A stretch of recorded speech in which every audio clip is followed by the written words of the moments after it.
ലുഖ്മാൻ അലൈഹിസ്സലാം മോനോട് നിസ്കരിക്കാൻ പറയാ. എങ്ങനെ പറയുന്നറിയോ? യാ ബുനയ്യ ഖിമിസ് സ്വലാഹ്. ഇബ്നി എന്ന് പറഞ്ഞാൽ മോനെ എന്നാണ്. ബുനയ്യ എന്ന് പറഞ്ഞാൽ അത് സ്നേഹത്തിൽ മലപ്പുറത്തുകാരൊക്കെ വിളിക്കും, ഇങ്ങനെ കുഞ്ഞുമോനെ എന്ന് വിളിക്കും. കുഞ്ഞുമോൻ, കുഞ്ഞാപ്പൂ എന്നൊക്കെ പറഞ്ഞിട്ട് മലപ്പുറത്ത് അങ്ങനെ ഓമനപ്പേര് കുറച്ച് കൂടുതലുണ്ട്. നിങ്ങളുടെ നാട്ടിലുണ്ടോ എന്ന് എനിക്കറിയില്ല. ഒന്നുമില്ലല്ലേ, നിങ്ങൾ പേരല്ലേ വിളിക്കുള്ളൂ അല്ലേ? ബുനയ്യ എന്ന് പറഞ്ഞ ശരിക്കും കുഞ്ഞുമോനെ എന്നാ. മലപ്പുറത്തൊക്കെ തെളിവായി കുഞ്ഞുമോനെ എന്ന് വിളിക്കാൻ ഒരു ഒപ്പുണ്ട്. യാ ബുനയ്യ, എന്റെ കുഞ്ഞുമോനെ, അഖിമിസ്വലാ, നിസ്കാരം നിലനിർത്തേണമേ. മോനോട് പറയുമ്പോ യബ്നി, യാ വലദ്, ദാ മോനെ എന്ന് പറയാം. അതൊന്നല്ല വിളിക്കുന്നത് യാ ബുനയ്യ. സ്നേഹത്തിന്റെ ഏറ്റവും പാരമ്യമുള്ളൊരു വാക്കാണ് മോനെ. വാപ്പ വിളിക്കുന്ന വാക്കുകളിൽ ഏറ്റവും വലിയ സ്നേഹമുള്ള വാക്കാണ് അറബിയിൽ യാ ബുനയ്യ, എൻ്റെ കുഞ്ഞുമോനെ. കുഞ്ഞുമോനെ എന്ന് പറയുന്നത് കുഞ്ഞുങ്ങളോട് ഇച്ചിരി സ്നേഹം കൂടുതലായിരിക്കും. അപ്പൊ മോനെ, നീ എത്ര വലുതായാലും എനിക്ക് നീ എൻ്റെ കുഞ്ഞുമോൻ തന്നെയാണ്. യാ ബുനയ്യ അഖിമിസ്വലാ, ഇത് പറയുമ്പോ മഹാനവരുടെ മോന് ചെറിയ മോൻ തന്നെയാണ്. അവിടെ ഉപയോഗിച്ച വാക്ക് ഇത് വിശുദ്ധ ഖുർആനാണ്. വാപ്പ എങ്ങനെയാണ് മക്കളോട് അഭിസംബോധന ചെയ്യേണ്ടത് എന്ന് ഇതിൽ പഠിക്കാനുണ്ടെന്ന് മുഫസ്സിരീങ്ങൾ രേഖപ്പെടുത്തി വെച്ചിട്ടുണ്ട്. യാ ബുനയ്യ, പൊന്നുമോനെ, കുഞ്ഞുമോനെ, അഖിമിസ്വലാ, നിസ്കാരം നിലനിർത്തേണമേ. കുഞ്ഞുമോനെ എന്ന് പറയുമ്പോൾ ചെറിയ മക്കളാണ്. കുഞ്ഞോളേന്നോ കുഞ്ഞുമോളേന്നോ അങ്ങോട്ടും വിളിക്കാം. ആ മക്കൾക്ക് ഇഷ്ടമുള്ള ഒരു ഓമന പേര് വെച്ചിട്ട് സ്നേഹത്തോടെ വിളിക്കാം. എന്നിട്ട് നിസ്കരിക്കണേ എന്ന് പറയുന്നത്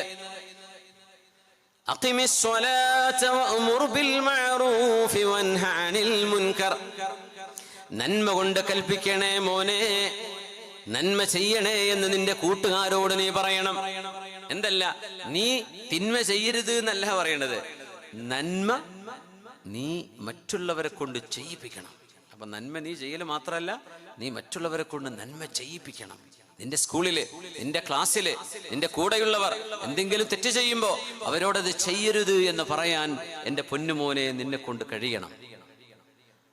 നമ്മുടെ മക്കൾക്ക് കൊടുക്കേണ്ട ഏറ്റവും നല്ല ഉപദേശം അതാ. അവിടെ ചെന്നിട്ട് നീ അവിടെ ബുദ്ധിമുട്ടാക്കരുത്, അല്ലെങ്കിൽ അവിടെ നീ കച്ചറ കളിക്കരുത്, അല്ലെങ്കിൽ ടീച്ചറെ ബുദ്ധിമുട്ടാക്കരുത്. ഇതൊക്കെ പറയുന്നതിനപ്പുറം നീ ചെല്ലുന്ന ഒരു ക്ലാസ്സിൽ, നീ പഠിക്കുന്ന ഒരു സ്കൂളിൽ എല്ലാവരും നല്ലവരായി മാറണം നിന്നെ കണ്ണുകൊണ്ട് എന്ന് മകനോട് പറയാൻ ലുഖ്മാൻ അലൈഹിസ്സലാം. അതുകൊണ്ടാണ് ഏറ്റവും നല്ല വാപ്പയായി ലുഖ്മാൻ അലൈഹിസ്സലാമിനെ ഖുർആൻ പരിചയപ്പെടുത്തിയത്. യാ ബുനയ്യ ഖിമിസ്വലാഹ്, പിഞ്ചു മക്കളോടാണെങ്കിൽ പോലും നന്മയിലേക്ക് ഓടി വരാൻ അള്ളാഹു നടത്തുന്ന അഭിസംബോധനയാണിത്. ഇന്നഹും കാനൂ യുസാരിഊന ഫിൽ ഖൈറാത്ത്, നന്മകളിലേക്ക് ഓടി വരുന്നവരായിരുന്നു അവര്. സക്കരിയ നബിയുടെ സമൂഹം, അവിടുത്തെ ഭാര്യ, സക്കരിയ നബിയുടെ മകൻ യഹ്യാ നബി എന്നൊക്കെ ഖുർആൻ പറയുമ്പോ മക്കളോടും നമ്മളോടും ഒക്കെ ഒരുപാട് നന്മകൾ ചെയ്യാൻ വിശുദ്ധ ഖുർആൻ ഇങ്ങനെ ആഹ്വാനം ചെയ്യാൻ.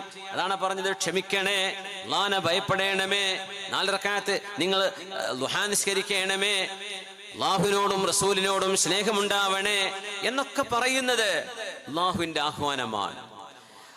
യാ ബുനയ്യ ഖിമിസ്വലാഹ് വഅ്മുർ ബിൽ മഅറൂഫി വൻഹ അനിൽ മുൻകർ വസ്ബിർ അലാ മാ അസാബക ഇന്ന ദാലിക മിൻ അസ്മിൽ ഉമൂർ. മോനെ, നിസ്കാരം നിലനിർത്തണേ, നന്മ കൽപ്പിക്കണമേ, തിന്മ വിരോധിക്കണമേ. വസ്ബിർ അലാ മാ അസാബക, നിനക്ക് സംഭവിക്കുന്ന വിഷമങ്ങളിൽ, പ്രയാസങ്ങളിൽ മോനെ നീ ക്ഷമിക്കണമേ. നമ്മുടെ മക്കൾക്ക് ക്ഷമിക്കാൻ അറിയില്ല. ഇപ്പോഴത്തെ കാലം വലിയ ബുദ്ധിമുട്ടാണ്, തീരെ ക്ഷമയില്ല. ഉമ്മ എന്തെങ്കിലും പറഞ്ഞു, മോൻ പറഞ്ഞതിന് നോ എന്ന് ഉമ്മ പറഞ്ഞാൽ പിന്നെ ഗ്ലാസ് പൊട്ടിച്ചു, പ്ലേറ്റ് പൊട്ടിച്ചു, പിന്നെ ഫോൺ എടുത്തെറിഞ്ഞു, ബഹളം, ആകെ ബഹളം. ഈ കുട്ടികൾക്ക് മാത്രമല്ല, കല്യാണം കഴിച്ചു പോകുന്ന പെൺകുട്ടികളും ആൺകുട്ടികളും ഇതുപോലെ പെട്ടെന്ന് ക്ഷുഭിതരാകുന്നുണ്ട്. ഇതൊരു വലിയ അപകടമാണ്, കറ്റാസ്ട്രോഫിക് സിറ്റുവേഷൻ ആണിത്. എങ്ങനെ നിക്കാഹ് ചൊല്ലി അന്തസ്സോടെ മഹർ കൊടുത്ത് നിക്കാഹും കല്യാണമൊക്കെ കഴിഞ്ഞ് വീട്ടിലേക്ക് കൂട്ടിക്കൊണ്ടുവന്ന് 1 മാസം കഴിയുമ്പോൾ കുട്ടി പറയാം, എനിക്ക് ശരിയാവില്ല അവിടെ. എന്ത് മോളെ, എനിക്ക് ശരിയാവില്ല. എന്തേ കാരണം?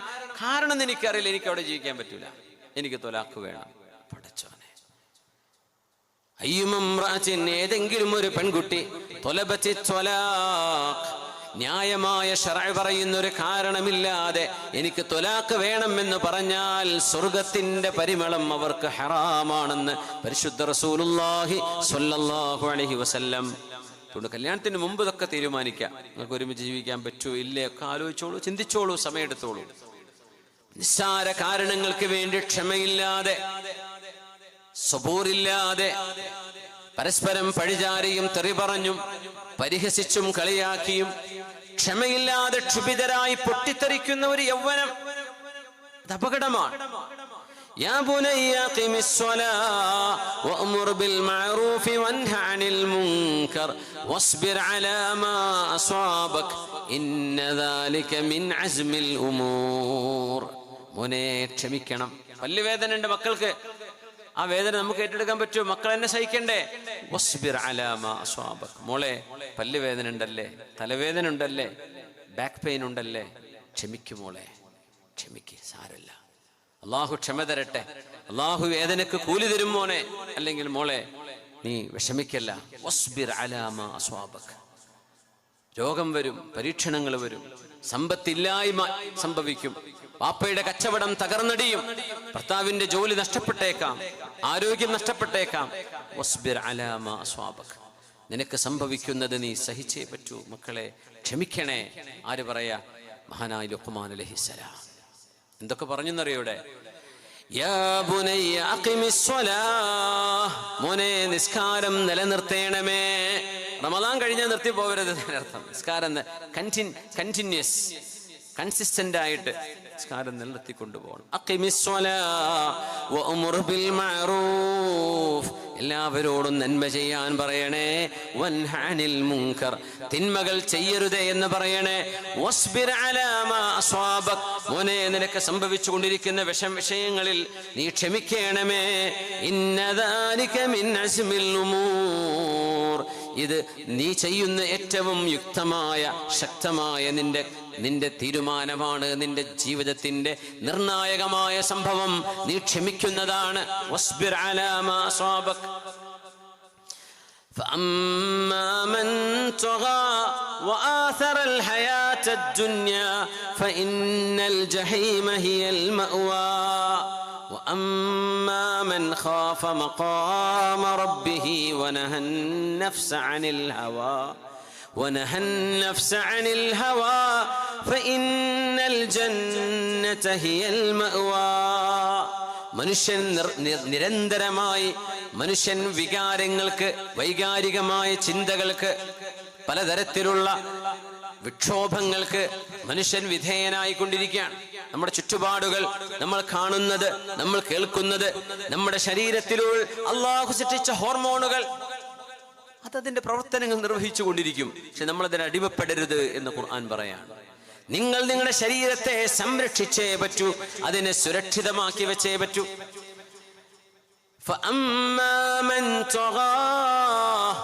അള്ളാഹുവിന്റെ നിയമങ്ങളെ മറികടക്കുന്നവർ, അത് മദ്യപാനവും വ്യഭിചാരവും മയക്കുമരുന്നും ലഹരിയും എന്തോ ആകട്ടെ, അള്ളാഹുവിന്റെ നിയമങ്ങളെ ട്രസ്പാസ് ചെയ്യുന്നവർ, മറികടക്കുന്നവർ,